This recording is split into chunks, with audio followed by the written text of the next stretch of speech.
All right.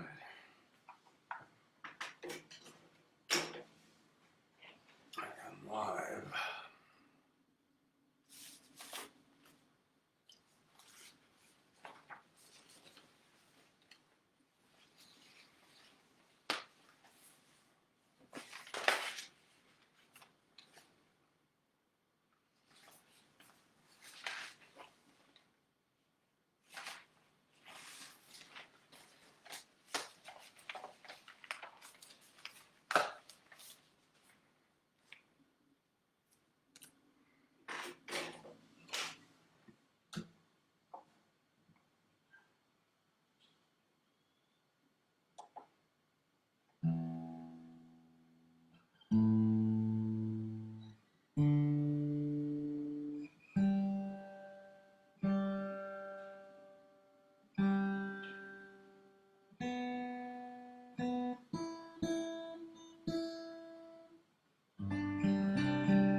All right.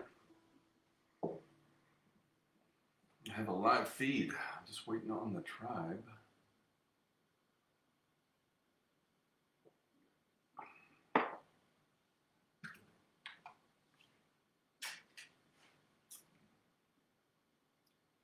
Jean's here. Yay. Good to see you. Wrapping ornaments. Taking stuff down. I was hoping we'd have a crowd.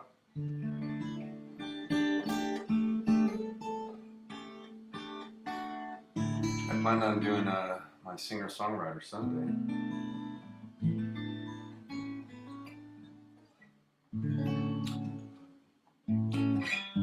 Which you voted on. There's Amy's here. Yay.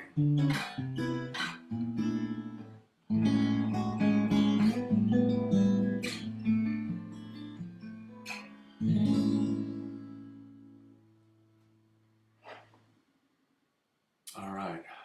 Doors are open. We'll give it a few minutes. Hopefully some others will wander in too.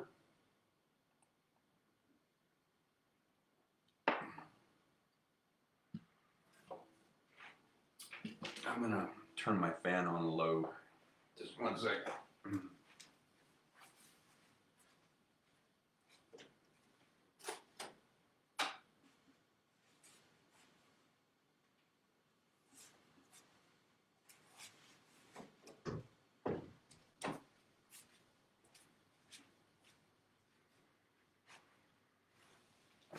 Oh, all right. Hope everybody is doing well. Looks like Jean's wrapping up, taking down Christmas stuff, I'm guessing, till next year.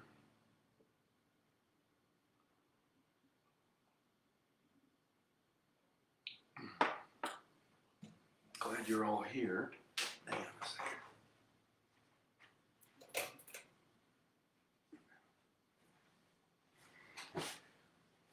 All right, now it's on low.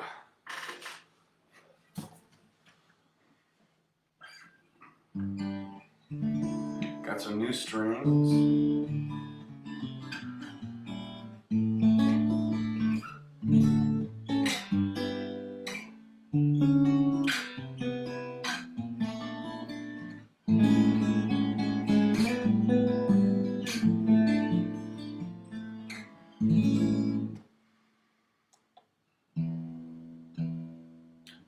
Finally, I got a set for the other guitar too. I just didn't put them on because I didn't plan on playing it.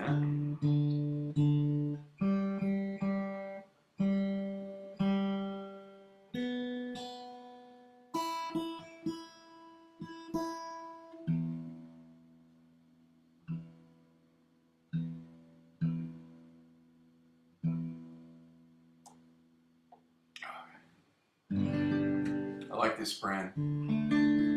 I tried a different kind this time, different coating.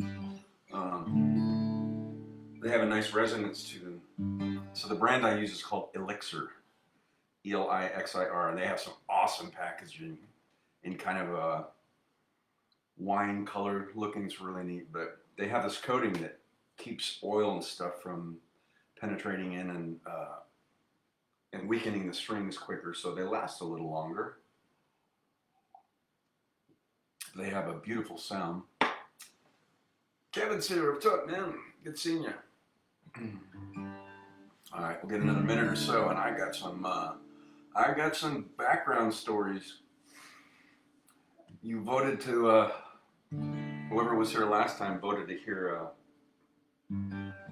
the backstory on some of my originals, and I have something you've never heard before. I forget the songs in there. I've never played it ever for anybody, and I wrote it. I'll pull up the music, the original. I think it was in August of 1989. It's at the top when I get to it. And I wrote my first original, What Will We Have Left When What's Left Is Gone. It's at the top of that too. That was like May of '89. And then I wrote this one a few months later. So actually I had to go through, and I've never recorded it. I don't have like a demo or anything. I didn't even have the chords written down.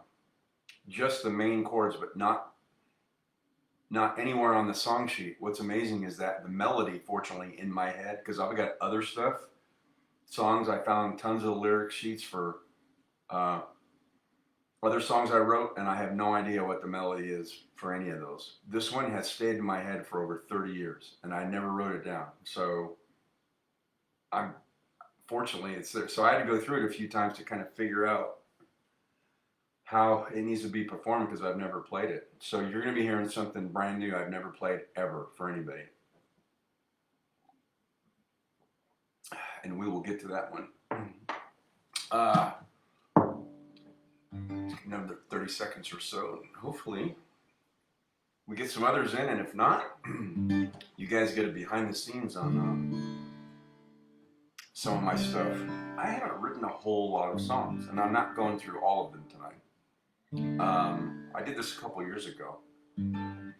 I haven't written a lot, but the ones I write are as close to perfection or what I consider perfection. I would not play anything that sometimes I have to go over them again to get it polished, but I wouldn't play anything that I haven't finished and said, okay, this one's done. And the ones I've written, they're all kind of different, but I really like them. Sarah's here. So I did this 2.5 to 3 years ago. I did it's kind of along the lines of VH1 used to have a series called Storytellers. I never saw it because I didn't have cable back then, and I was working in nuclear power. There wasn't a lot of time on 12.5-hour shifts for TV and stuff, but they put them out on DVD, and it's called Storyteller. And so I did this a couple years ago. I own the one with Springsteen, which is really good. Alanis Morissette. I saw that one. It's really good. They might be on YouTube. So they have an invited audience, and it's in a closed set. And then like Bruce would go through, he'd play you his song, and then he would break it down and tell you how he wrote it, what was going on in his life, what influenced it, and all that kind of stuff. So I did this a couple years ago. And I was thinking last Wednesday, and I pitched it to the tribe, and I said, hey, I haven't done this in a while, but you guys, I think you liked it. And so they all voted to have me do that. And in so doing, I unearthed a song I remember writing from 1989. I've never played for anybody. I've never performed it. I was telling the tribe, I don't even have a scratch track. I don't have a demo. I've got other songs in all these spirals, and I've got lyrics and stuff, and I came across, and there's no chords, so I have no idea what the melody was. I only have the 4 basic chords, or 5, that were written down, but not above the lyrics, and the melody stayed with me for, well, somebody do the math that's smarter than me, 35 years? I don't know. I wrote it in August of 1989, right after I wrote my first original in May. What will we have left when what's left is gone? And I played that for you guys before. So you're gonna hear something I've never performed for a living soul ever. I'll show you the original sheets that I have from 1989 where I dated it and everything. It's sometime in August. Z's ears in the Cardinals game, yay! I was not able to find, I have them, but I couldn't find the lyric, all the, I don't know how many pages, 5 or 7 pages of lyric progressions as I worked through and created that song for my friend's daughter, Bella. So I couldn't find all of that, but I do have that song.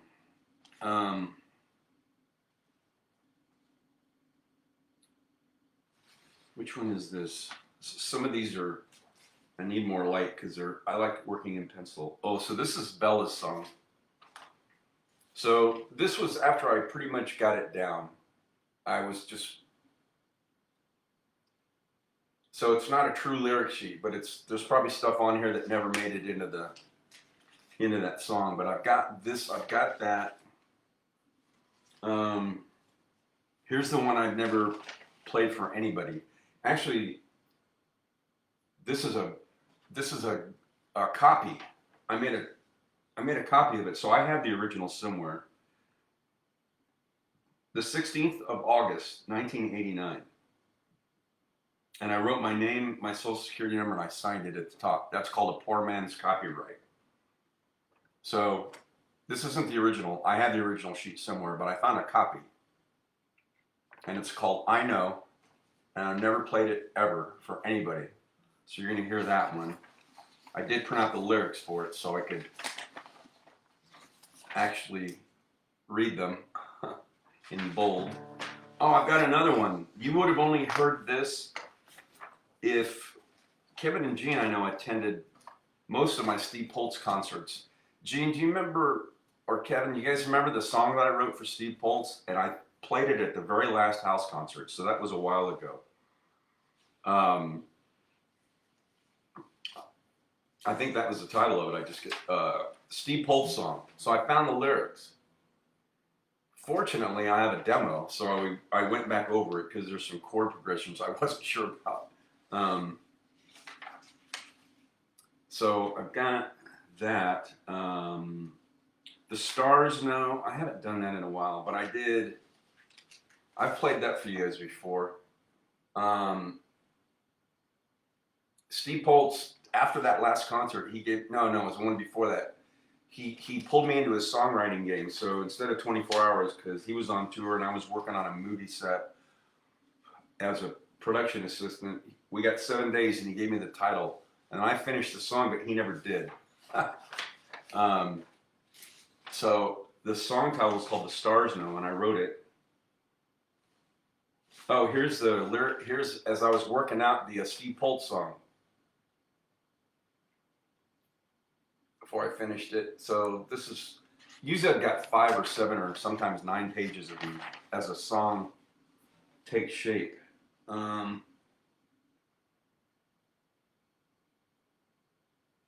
Oh, Amy, I think I gave you the original lyric sheets as like several pages worth as I was writing your lullaby. So as I got close to the end though, I have this one. So this is the lyric sheets to yours, but I have something written on top. When you wish upon a star, I won't be very far. So that was some lyrics that never made it. But the rest of them are there. And then I've got the first song I wrote. So this was 25th of May, 89. So these are the original papers. What will we have left when what's left is gone? And I've played this for you guys before. It's just been a while. So these are original papers. The other one for I Know that's a Xerox copy, but I've got the original somewhere. There's no way I would have thrown it out. It's just in boxes somewhere. Let me see. Okay. That's Amy's. Uh-oh, what happened to my screen? Oh, I just scrolled it down. Oops. Amy says, yes, thank you. Okay, I thought I gave you the originals. Yeah, I wanted you to have those. I mean, I'm not going to forget the song, but... Sarah, you ever written a personal song for anyone that has passed on? I am getting private end-of-life clients. Oh, ask if I know someone that could create a song about them. Wow. What an honor. You were the first one. So, almost. So, I'm going to play Amy's Lullaby that I wrote for her. I'll play that last and walk you through it.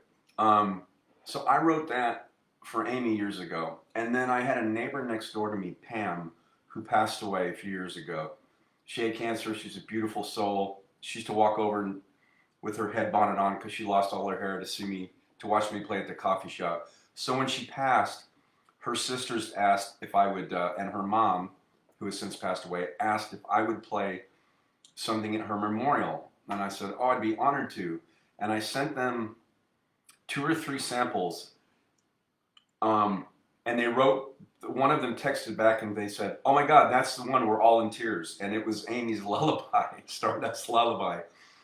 So I haven't written one specifically what you're talking about, but I did write that for Amy, and I've played it at all kinds of different events, weddings and all that kind of stuff, but I got to play it at Pam's memorial.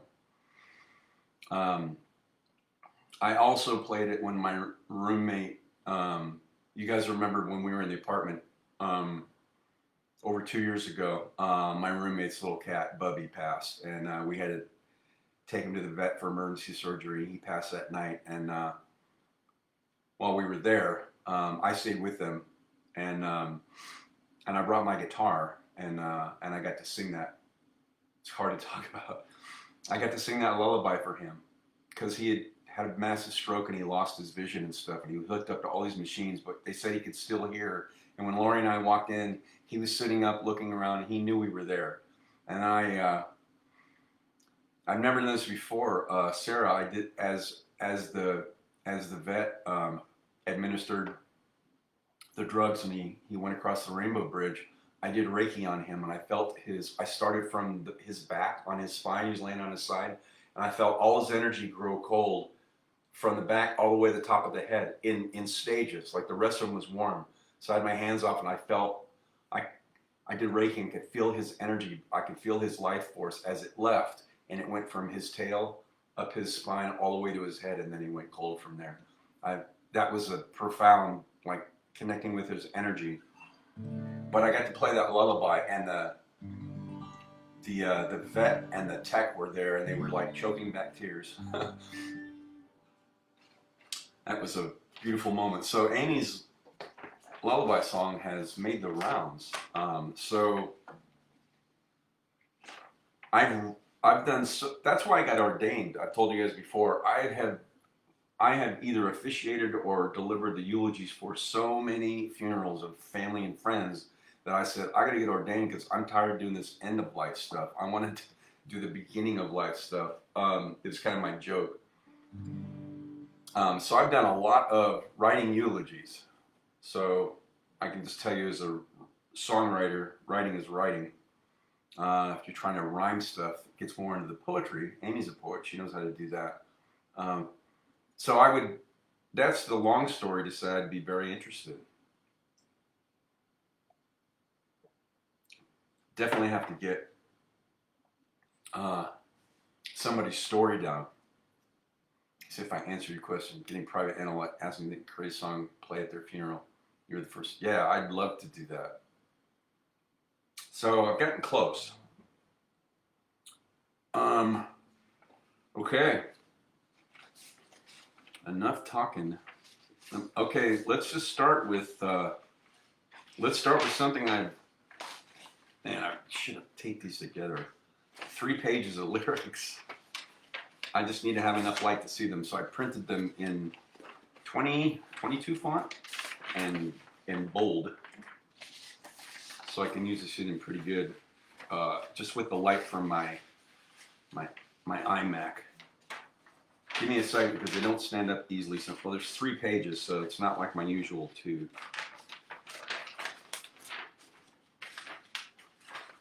All right.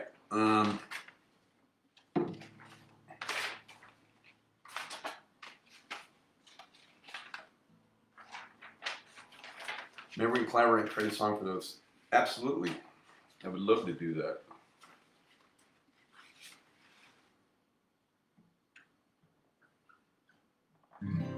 Okay. Are you ready? I hope you're all still there listening. It's not like I need an ego feeder check, but I've never played this ever for anyone. So this would be the first time I've ever performed it, and I wrote this. Did anybody do the math? I'm better at math than I used to be. I was a C- student in high school, but it takes me a second. 1989 was August. Not that the month matters. How long ago was that? Somebody smarter than me, which is pretty much everybody that's checked in here.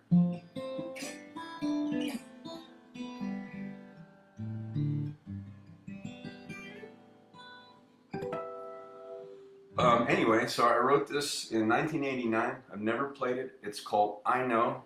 I had to work out the intro because when I hear it, I hear a band playing. Sarah says 36 years. Thank you. So 36 years this is sat. It's traveled with me. 36 in August. Thank you. Good. This is it then, the 36th year. So this original has traveled with me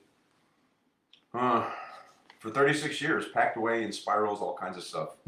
And I haven't played it and like even worked on it in forever. I mean, it's completely done. I just never, so I had to figure out an intro.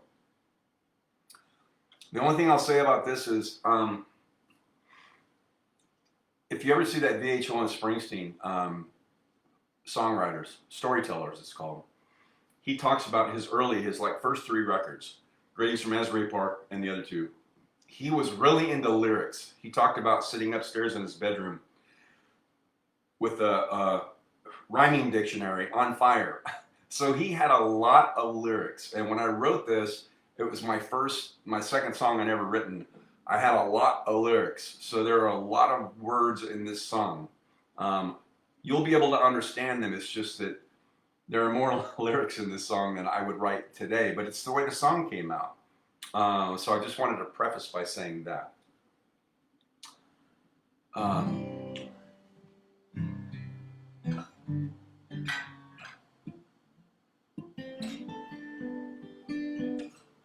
still working out the intro, so I hear it with a band, and so there are a lot of lyrics in this, but let's get to it. First time anybody on the planet has ever heard this, so I've never played it for a living soul. As long as my sheet music doesn't fall. All right, this is called I Know. And this was not written for anyone. This was just a story that came up in my head years ago. So, here we go.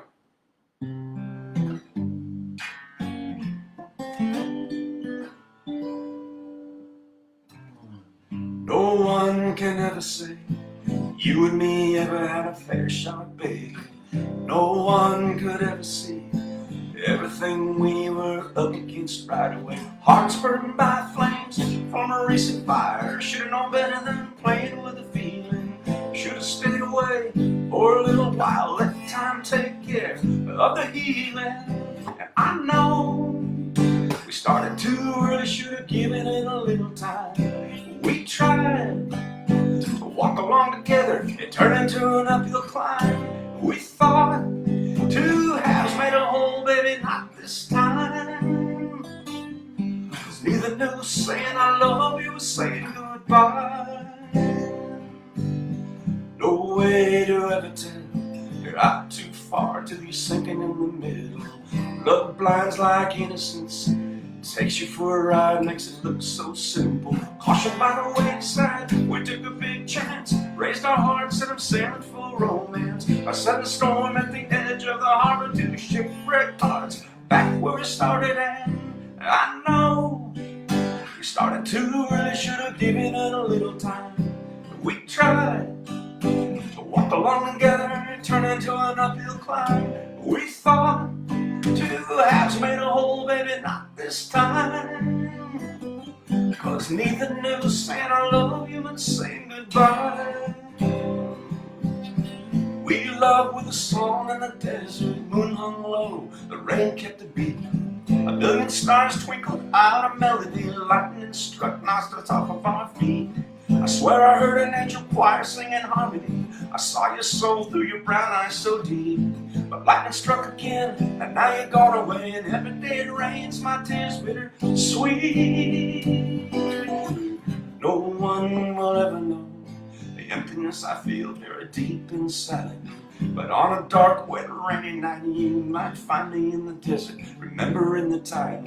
Caution by the wayside, took a big chance, raised our hearts, and I'm sailing for a romance. A sudden storm hit, you were swept away. I need you, watch your back, baby, don't you hear me pray? But I know we started too early, should have given it a little time. We tried to walk along together, it turned into an uphill climb. We thought two halves made a whole, baby, not this time. Cause neither knew saying I love you was saying, neither knew saying I love you was saying, no, neither knew saying I love you was saying goodbye. I know.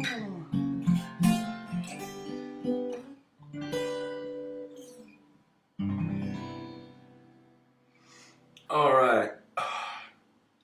Needs some work. But I just dug it out and started going through it yesterday. I've never recorded. The melody stayed with me for, what'd you guys say, 36 years. I only had basic chords written down, nothing. And not above the line, so I just, that melody for some reason stayed with me, so I was meant to do something. I don't know. Okay, first one down. So, never played that before. You're the first people on the planet. I never played it for a living soul, no one. So for better or for worse, that's called I Know. Second song I ever wrote, that was from August of 1989. So with most of these, the others all have backstories to tell. There isn't one. This was just like my second foray into songwriting. And I just wrote the story that was in my head, that just about two people. It just kind of came out. I don't even know how long it took me to write this. Not a long time. But it's basically about two people that, just going through the lyrics, no one can ever say you and me ever had a fair shot, baby. So, like right from the beginning, they didn't know it then, but it was just, they never had a chance. But they tried anyway, they didn't know it. No one could ever see everything we were up against right away. So a lot of barriers, a lot of things, wherever those might be, they weren't fleshed out in the song. Should have known better than playing with a feeling. Should have stayed away for a little while, let time take care of the healing. Oh, hearts burned by flames from a recent fire. So that means they each had recent relationships that went up in flames. So the acknowledgement here is we should have stayed away for a little while, giving each other time for healing, and that contributed then to the struggle. So the chorus is, I know we started too early, should have given it a little time.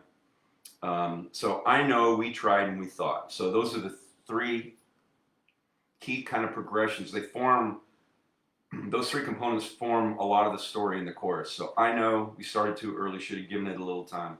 We tried to walk along together, it turned into an uphill climb. We thought two halves made a whole, baby, not this time. Because neither knew saying I love you meant saying goodbye. So once they professed their love, for some reason, for reasons already talked about, we thought two halves would make a whole, should have given time for healing. But once they said I love you and professed that, they didn't know that was going to, I love you would also mean saying goodbye. No way to ever tell you're out too far. So water, for some reason, came up in this one. You're out too far till you're sinking in the middle. Love blinds like innocence, takes you for a ride, makes it look so simple. Caution by the wayside, we took a big chance. That's repeated later in the last verse. Caution by the wayside, we took a big chance. So they just decided to chance it, went all in. Raised our hearts, set them sailing for romance. Kind of like a metaphor for a ship setting sail. A sudden storm at the edge of the harbor, two shipwrecked hearts back where we started. Then the chorus repeats again, and then the bridge, we loved with a song in the desert. So Sonoran Desert somehow, because it's in my DNA, comes up. We loved with a song in the desert. The moon hung low, rain kept a beat. A billion stars twinkled out a melody. Lightning struck, knocked us off of our feet. So that's head over heels. I swear I heard an angel choir singing harmony. I saw your soul through your brown eyes so deep. I do like those for some lyrics. But lightning struck again, and now you're gone away, and every day it rains, tears bittersweet. So the rain out in the desert, that love and all that stuff. Lightning struck, first time knocked us off our feet, second time struck again, and that was the end of it. So last verse, no one will ever know the emptiness I feel buried deep inside me. No explanation needed. But on a dark, wet, rainy night, you might find me in the desert remembering the time we, so he goes back out to that place. The time we cautioned by the way, so I took a big chance, so that repeats. Set our hearts, set him sailing for romance. A sudden storm hit, you were swept away. And then this ends with, I need you, want you back. Baby, don't you hear me pray? But I know. Neither, and then it repeats, neither knew saying I love you was saying goodbye. There was a movie that came out when I was like 15. So Paul Le Mat, he's one of my favorite actors. He was in American Graffiti, if you've seen that. He played John Miller, the guy with the yellow deuce coupe. So Paul Le Mat, he did some other small and TV movies after that. And he did one called Aloha, Bobby and Rose. And it ended up being it was a tragedy at the end. But these two people that meet. And I remember since I was like 14 or 15, I don't know what I ate yesterday, what I wore, but I can remember this. The trailer said, Aloha means hello and goodbye, because he dies at the end of it. He gets shot by the police mistakenly. So I just remembered that. I wasn't thinking of that when I wrote the song, but I remember who knew saying I love you was saying goodbye. So that was also in Aloha, Bobby and Rose, which might even be on YouTube. Let me see. I got Amy's I'm going to say for last. Amy, get caught up on. Amy says, that sounds so different from your other songs. It's so great. Thank you. Yeah, it was early songwriting. I didn't have a rhyming dictionary like Springsteen on fire on my bed, but there was a lot of words in there because that's just the way the song came out. Kevin says, well done. Thank you. Sarah says, we're all honored. Oh, well, thank you for listening. And great lyrics. Thanks. I just wanted to tell that story. I wasn't sure what I'm going to do. I don't think I need the lyric sheets for this because I wasn't sure if I was going to do it. I'm not going in order.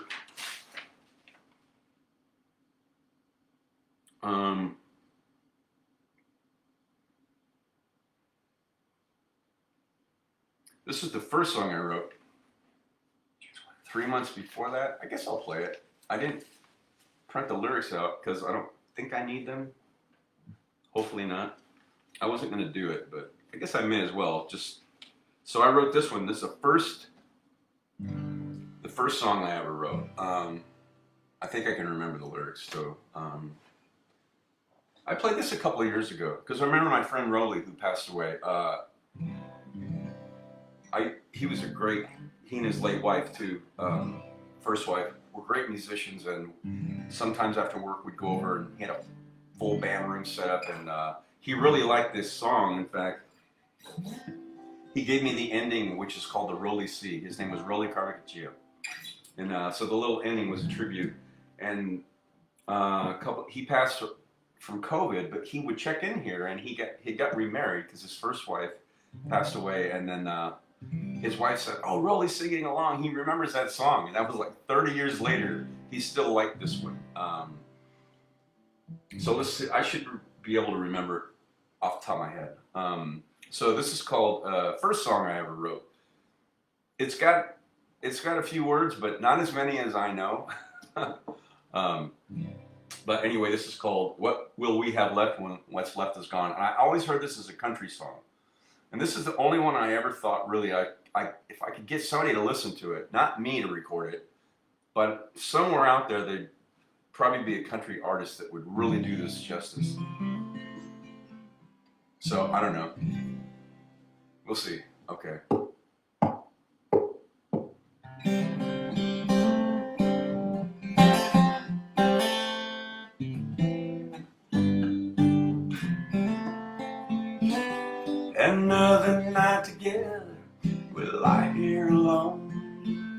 tears that stain my pillow fall like hardened stones. I knew it.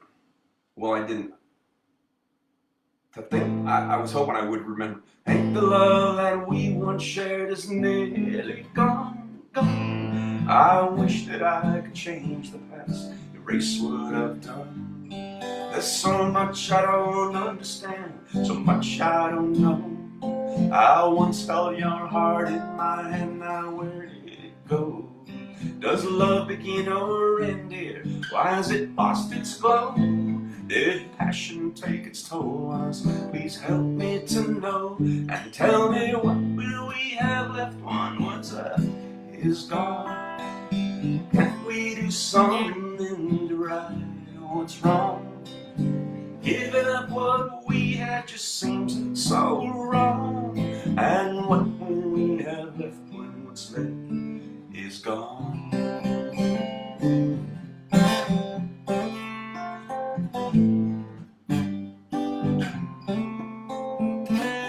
My mind begins to wander back when our love was new.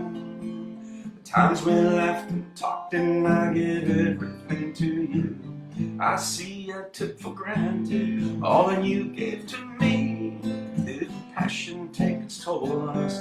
Please help me to see, and tell me, what will we have left when what's left is gone?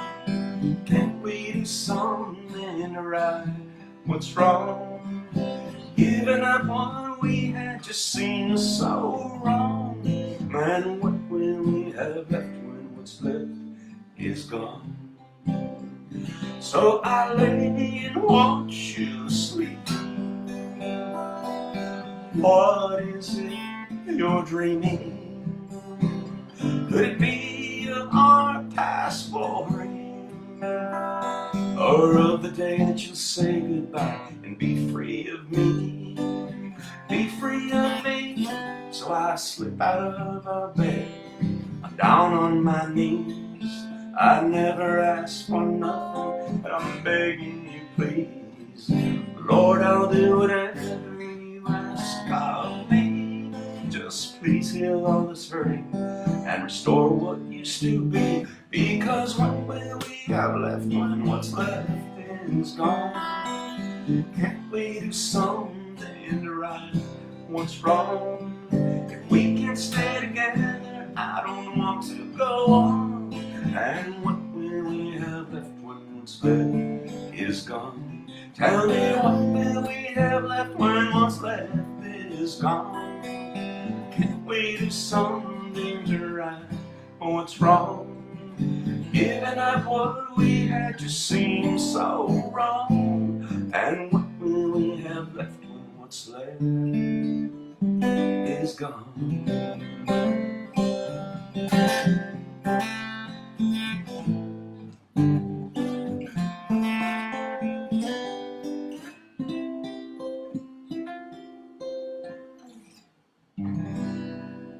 There's the Rolly C. Thank you, Rolly, for that little ending. He made that up when we used to play this. He really liked the first verse, the tears that stain my pillow fall like hardened stones. He liked that. And then on the chorus, he would, when I would say, what will we have left when it's left is gone? Can't we do something to right what's wrong? He would jump in and sing a harmony on just that, right what's wrong. It was, there's no recordings of that, but I do remember it. Anyway, that's the first thing I ever wrote in May, and then the one after that was I Know. I wrote that 3 months later, and then I didn't write for like 30 years. I wasn't doing music all the time, so I was working, raising a family. So those were just like sporadic. Fortunately, I wrote all the lyrics down, and I remember the melody. I do have a demo track of What Will We Have Left? But I never recorded anything with I Know, and I can't believe 36 years later I still remember. It was meant to be, I guess. I don't know. I still remember the melody for I Know. Even with the 4 or 5 chords I wrote down on the lyric sheet, I would have no idea if I did not have the melody written down. because I've got others too that I had no idea what the melody was. So fortunately I remembered that one. All right. I could walk you through the background on that, but that was in my prior life and not doing real well, as Springsteen says, so that informed some of those lyrics, but I think they're self-explanatory. Anybody can tell your own story around that. So let's get to something fun. I forgot even that I wrote this. Kevin and Gene, you're probably the only ones that have heard this if you're still here, because I did this, I think, at the very last Steve Poltz house concert that I hosted. That was quite a while ago. I wrote this song and I got to play it. I opened for Steve in my own house. You guys, I think you came to all three, or at least two. So I haven't done this in a while. This would take a while. I will go through the meaning behind this. You have to know Steve Poltz or be a Steve Poltz fan to understand. I was really happy about this, how this came about, and the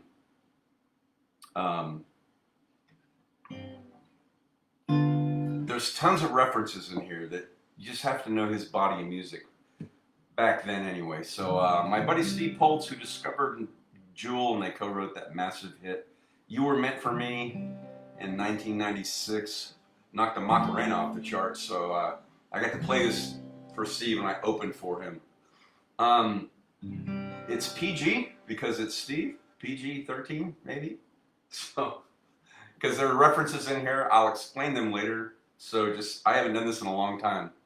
I'm not even sure if Kevin, Gene are still here, but you were probably there when I played this. So this is my song. I used a lot of references from my buddy Steve. It was a very comical take on our friendship, and I used a lot of references from his songs. Let me set this up here. I need more light. Okay, so I haven't done this in forever. Fortunately, I have a demo of this too, so it helped me kind of put it together. So here we go.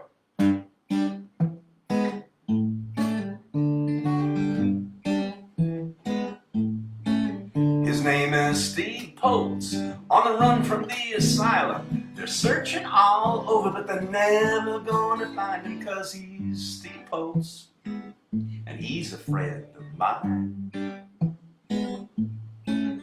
He's Steve Poltz, and he's American made, but he came from Nova Scotia, where his pa got laid by his mom one night in May of 1959. Based on his birthday, that was just a rough guess. A missing puzzle piece from the loony bin.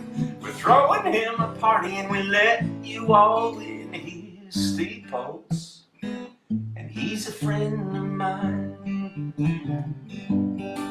He likes sunsets, beaches, and doing a dance, yoga and stretching, and movies about romance. He's got a chopstick. Oops, hang on. He's got a chopstick reserved for you deep in his pants, and he'll melt your heart if he's given the chance. He sings about love and stitching up a heart and blowing up a pertinacious critic of the arts. Yeah, he's Steve Poltz, and he's a friend of mine. He sings about monkeys, hitchhikers, and pearls. His mom likes the one where the guy kills the girl. Yeah, that's Steve Poltz, a good friend of mine. He's a 6-string doctor, doesn't need a stethoscope. He got himself sober, no more alcohol or dope. A random element from another place and time. So glad to say he's a friend of mine. I love his songs 'cause they're gritty and funny. He had a Jeep ad and they paid him lots of money. He wrote a song with Jewel that was a big hit, but don't ask him about fame 'cause he doesn't give a shit. He's a 10-fingered wizard and a real cool cat, a real mob hit hipster with an Irish hat. He's Stephen Joseph Doctoral Pulse, and he's a lover, not a hater. He even wrote a song about making out with Darth Vader and a genie in a bottle. Give me one wish, mister. It'd be that his mom and pa had given him one more sister. He's Steve Pulse. Yeah, he's Steve Pulse. So glad he's Steve Pulse, and he's a friend of mine. Beep! Okay. This would take a half hour to explain, but every single line in there is intentional. So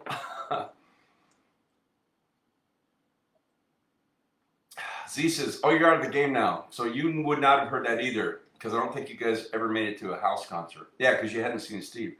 Amy says, funny, has Steve heard that? Yeah, so the last house concert, I opened for him in my house and I played this song. So he did hear it, he liked it.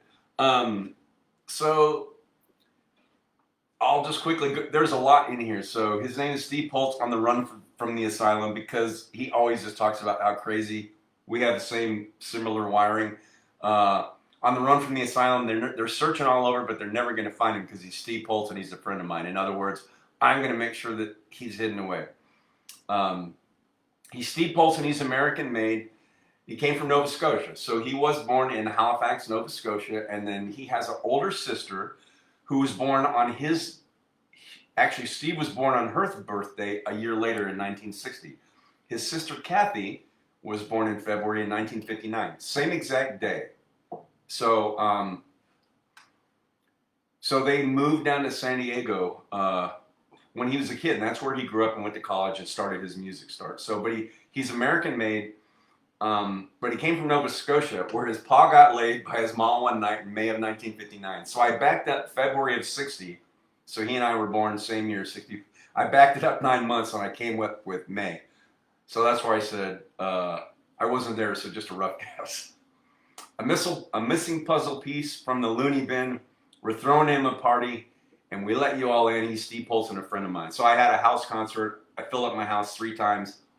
And the last time I debuted this song, and I had people everywhere in my house. So so we're throwing him a party, and we let you all in. So that's... Then the bridge is, he likes sunsets, beaches, and doing a dance. So he's talked about that a lot. He likes sunsets and beaches, and he's done yoga and stretching, and movies about romance. He's got a chopstick reserved for you deep in his pants. So he has a song on his album Chinese Vacation called Chinese Vacation. And in there he talks about having a chopstick reserved for you deep in his pants. So I use that line. He's got a chopstick reserved for you deep in his pants, and he'll melt your heart if he's given the chance. Because once you become a Pulse fan, you know exactly what that means. He sings about love and stitching up a heart. So he had a song, I can't remember the title of it. I didn't take the time to look all these up. About, oh yeah, it's called A Medical Career. Oh, what a beautiful song. You can find these on YouTube. And he talks about he should have had a medical career and what he would do. It was a beautiful song about stitching up people's hearts. So I wrote that in there. And blowing up a pertinacious critic of the arts. Okay, so he's got this crazy song. It's so awesome. It's called the Lonely Words Song. And so he said he pulled his dictionary out and decided to use words that people don't use. They're lonely because nobody uses them. So he wrote a song. He wrote a line in there about a critic of the arts saying that his music sounded like dog farts, and so he blew this guy up. He put a bomb in his ignition switch. These are the lines from the song, and he said, when the car started, he said, "Take that, bitch!" You have to go find that song. Look up Steve Pulse, P-O-L-T-Z, the Lonely Words song. It is so funny. He's got crazy stories in there. So I took that line, blowing up a pertinacious critic of the arts. Yeah, he's Steve Pulse, and he's a friend of mine. He sings about monkeys, hitchhikers, and pearls. So Hitchhiker Joe was one of the songs. Monkeys Coming Out of Your Ass. I said this is PG-13. His music is beautiful and also extremely crazy. He's not like anybody on the planet. That's why I call him the most famous guy you've never heard of. He's got a following all over the world. He's on the road almost 300 days a year. and he's got crazy song. And his first band was called the Rugburns, if that gives you any indication. So they wrote Hitchhiker Joe. There's a music video you can find for Hitchhiker Joe, and Jewel's actually in it. They were dating. She wasn't known at the time. She's like in the front row in this auditorium, and sings about monkeys, hitchhikers, and pearls. I can't remember what the Pearls song was, but it's in one of his lyrics. His mom likes the one where the guy kills a girl. He's Steve Poltz, a good friend of mine. Okay, so he wrote this song called Tied Down, which has this beautiful melody, and it's a terrible story about a guy that he listens into his girlfriend having an affair with a guy, and he kills him. He kills her, and then he drives across the border to a restaurant, the state line, to have a burger and a glass of wine. And he said his parents had passed away, but he said when he would go home, his mom would say, "Steven, play the song about when a guy kills the girl." And he would go, "Okay, mommy, dearest." He goes, "You never know what song your mom's gonna like." The melody on that is gorgeous, beautiful guitar work, and it doesn't start off bad, but it goes dark. But that's Steve. So, and his mom likes the one where the guy kills the girl. That's where that's from. The second bridge. He's a six-string doctor. Six-string doctor doesn't need a stethoscope because his music is so healing, makes you laugh. He got himself sober, no more alcohol or dope, and I think that's been 19 years. He finally got off drugs and alcohol. A random element from another place and time. I'm so glad to say he's a friend of mine. I love his songs because they're gritty and funny. It's all just true. He had a Jeep ad and they paid him lots of money. So he had a song called You Remind Me Who I Am, which is a beautiful song. And they used that like 10 years ago. You could go through like Dillard's I did and you would hear it on a Jeep ad and they paid him a lot of money. He wrote a song with Joel that was a big hit, You Were Meant For Me.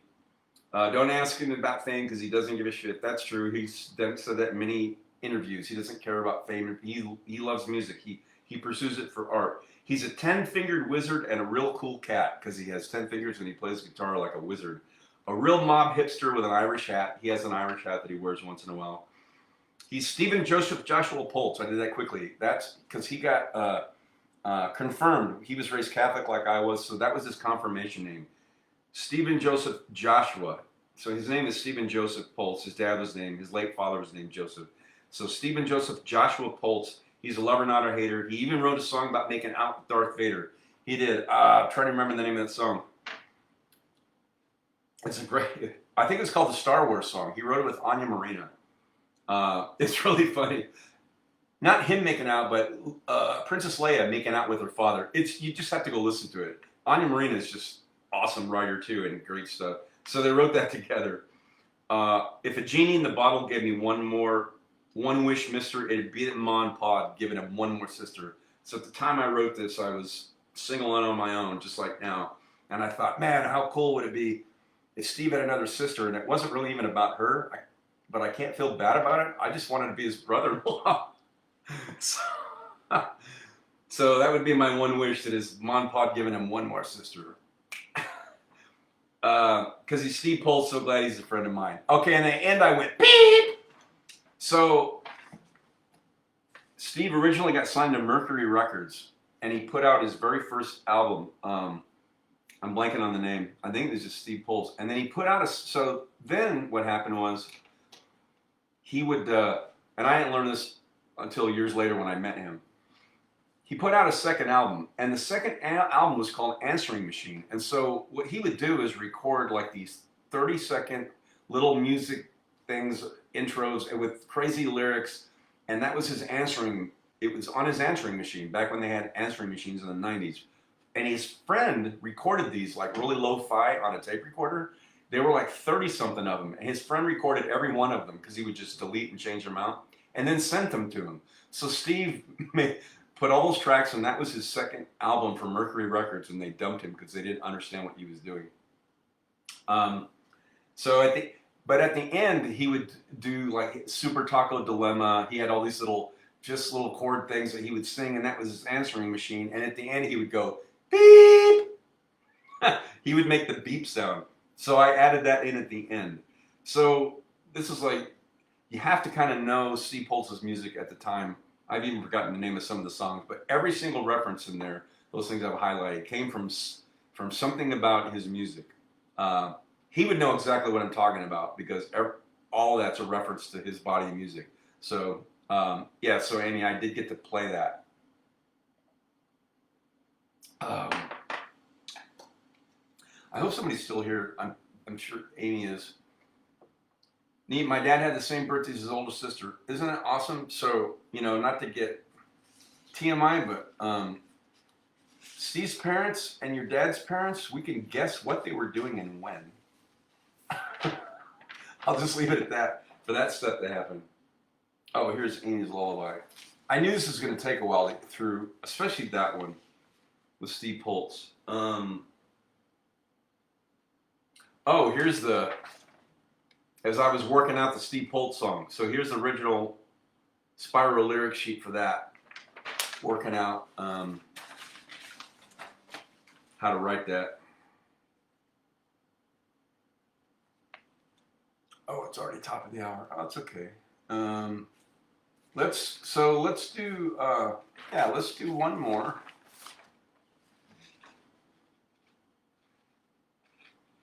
Oh, a song for Bella. I was gonna do that. No, I'm gonna do Amy's song though. We can do this again another time. I've got a couple other songs I played for you guys. I haven't done The Stars Know. I have Sunshine Day.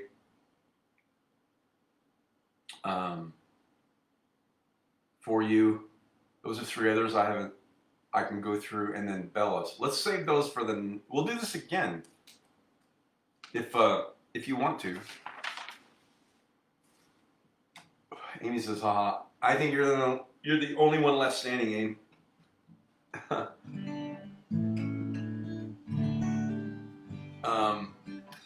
We'll do it again. So I've got 4 others I can go through. Definitely. So I didn't even realize that. I don't know how many songs I've written. There's not a lot, but I've played them all at some point, except for I Know. First time I've ever played that for anybody on the planet was tonight.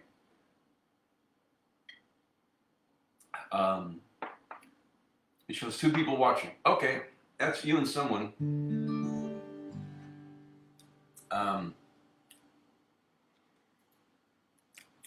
Okay, Z. Oh, Z's here. Amy and my dad and my baby sister share the same birthday. Wow. Again, that's a trifecta.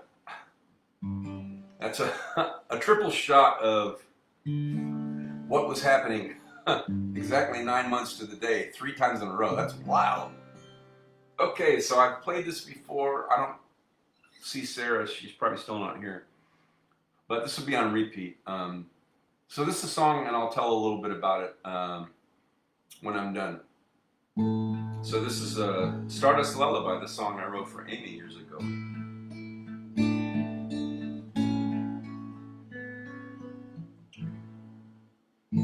When you go to sleep at night, remember to let your soul take flight. But if you drift away too far, I'll ride a moonbeam to where you are. The stars are calling, and I am falling.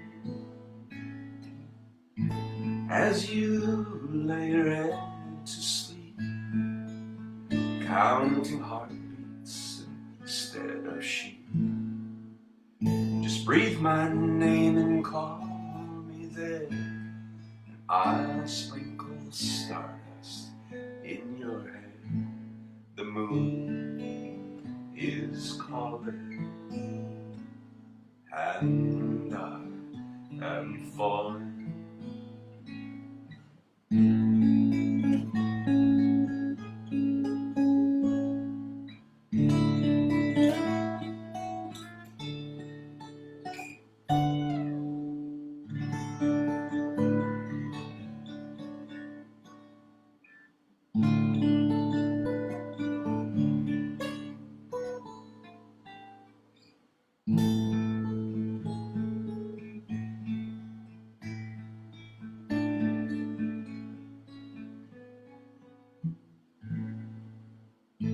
If I could lay you down to sleep, praying, Lord, my soul to keep the stars of blue, and I have fallen. So sleep you well, my turtle dove. You'll forever be my one true love.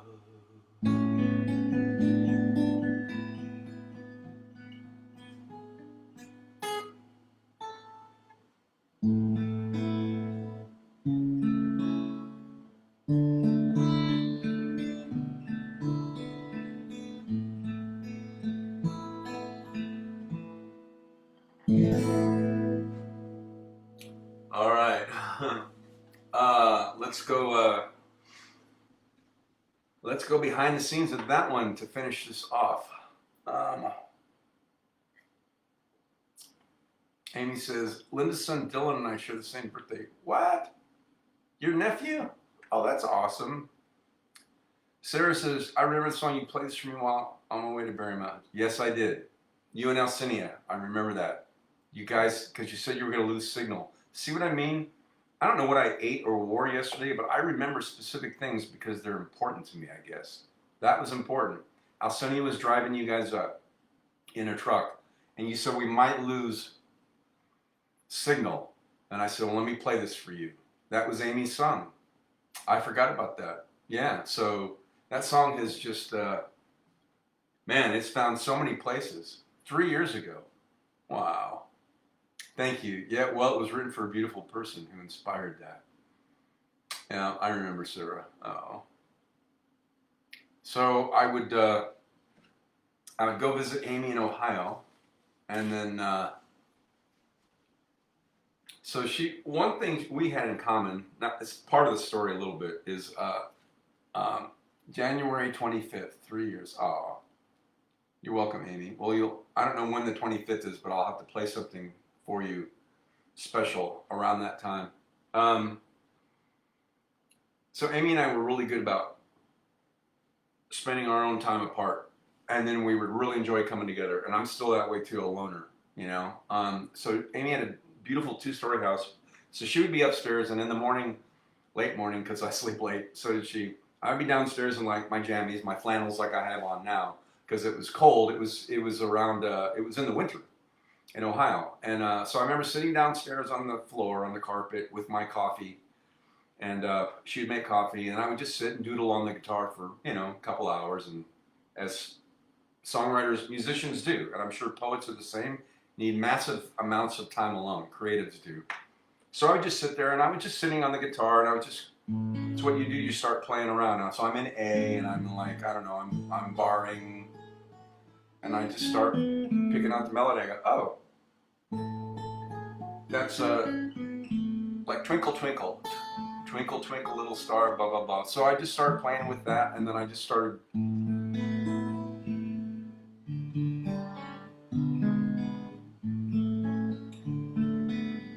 So I just started playing around with, that's the first, A, D is the fourth, so you recognize this is like 80% of like Motown, which I grew up on, and that kind of stuff, and pop music is what they used to call in country music 3 chords and the truth. So those 3 chords are,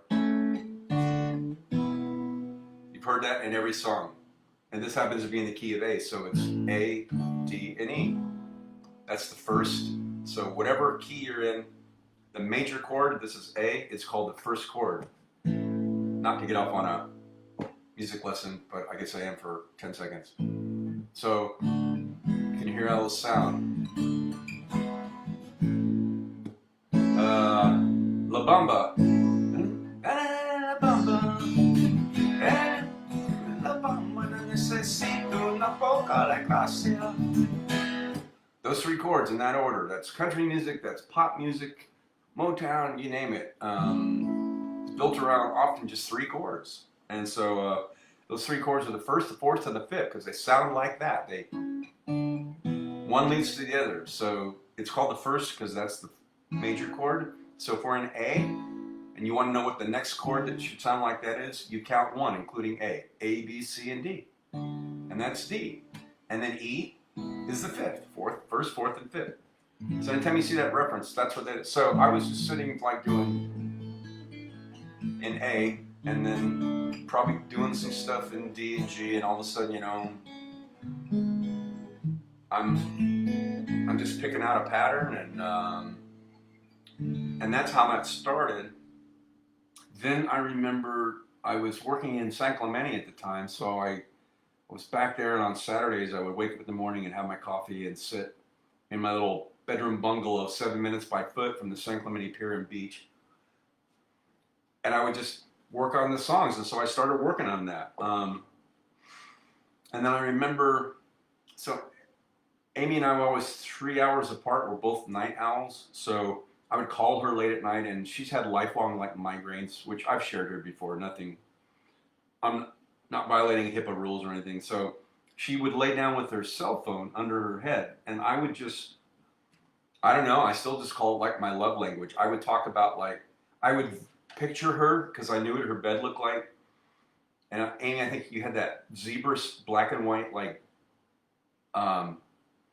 blanket or something or pillow, and I would picture Amy laying there with the cell phone under her head, and I would just start talking about like the stars and stardust and stuff like that. And she said it made her head feel better. So I took some of those words that I used to say, and I just started kind of making picturing a guy from a distance wanting to be with that person, which was me and her, and then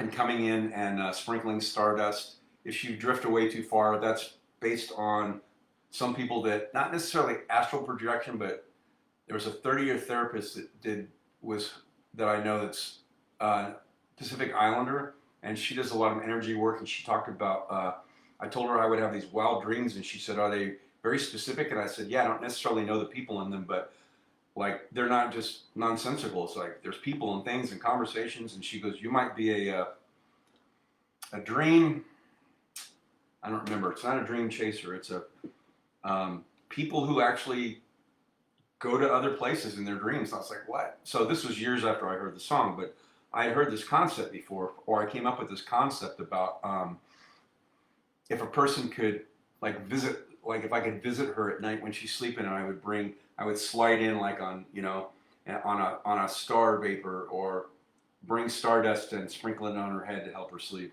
So that's where the lyrics came from, was just kind of thinking of that. So as you go to sleep at night, remember to let your soul take flight. And if you drift away too far, I'll ride a moonbeam to where you are. So that was the genesis of that. Of if she was out drifting away at night, and if she got away too far, I'd ride a moonbeam to where she's at and bring her back. And as you go to sleep at night,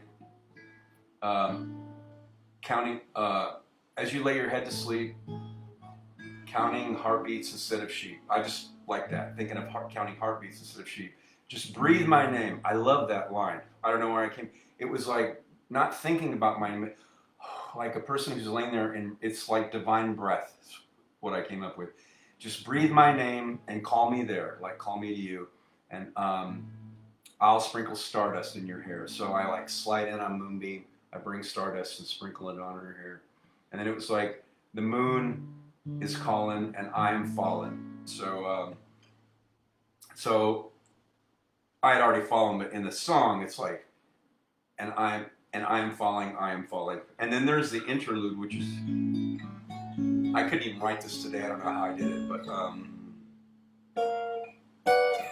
it's sliding down. I played this for Steve Poltz once, and he went, nice, because it sounds like something from a movie soundtrack, I thought. So then I came up with that, and then the fourth verse. If I could lay you down to sleep, praying the Lord, your soul to keep, that's all of us growing up as kids. Then the night is calling, and I have fallen. So at the end, I'm falling, and I have. So sleep you well, my turtle dove, you'll forever be my one true love. No explanation needed.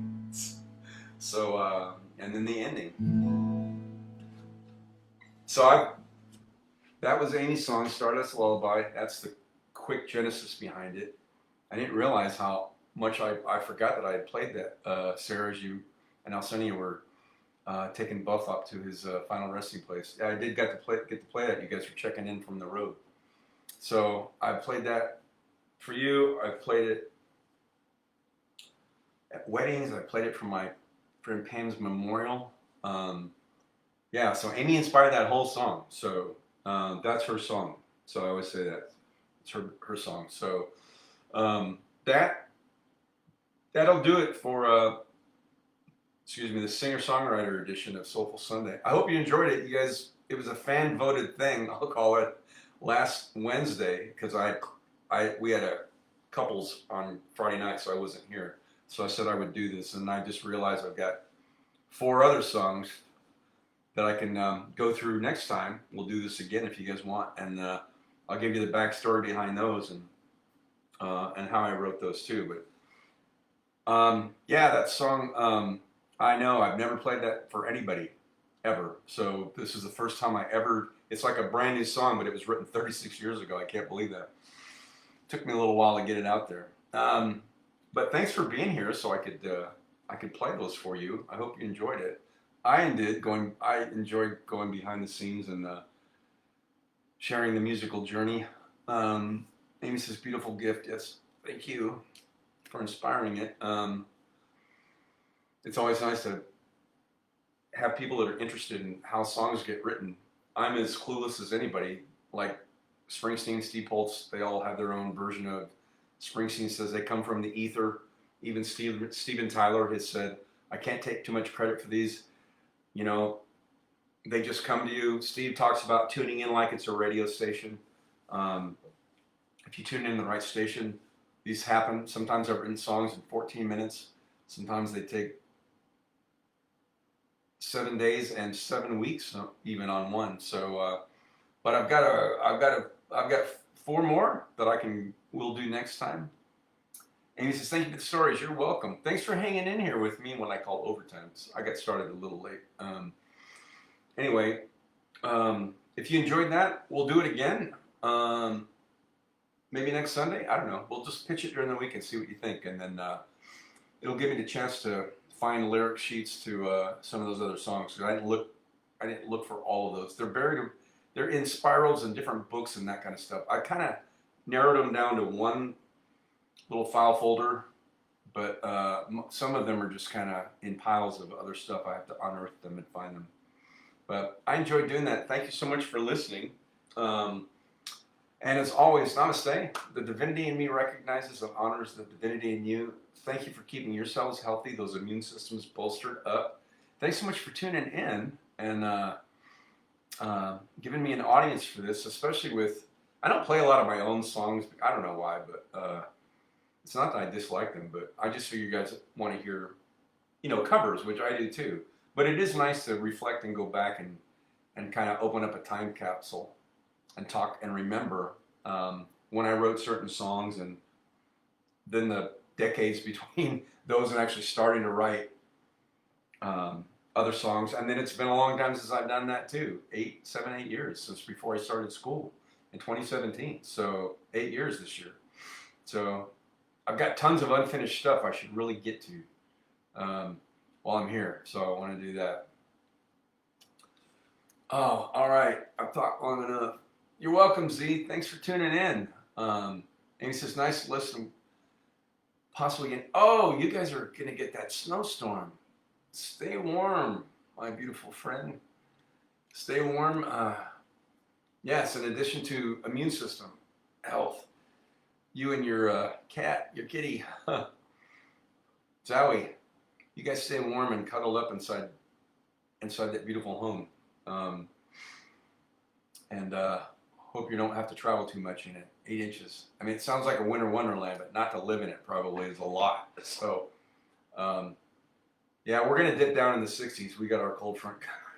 We were only 67, I think, today. Here in the East Valley. We set a record last week, and we should not be in the 70s. We hit 80 somewhere in the valley, probably the airport. We got up into the 70s here, and that's just too warm for January. That is not a good outlook for the winter and subsequent summer coming, but I'm always maintaining faith that things will drop back down. We need a hard freeze here. So hoping you stay warm. You're welcome. Stay in. Yay.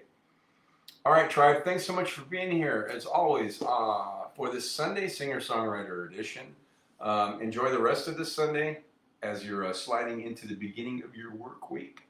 I will be back on Wednesday, same bat time and channel, 7 p.m. Mountain Standard, and we'll see you next time.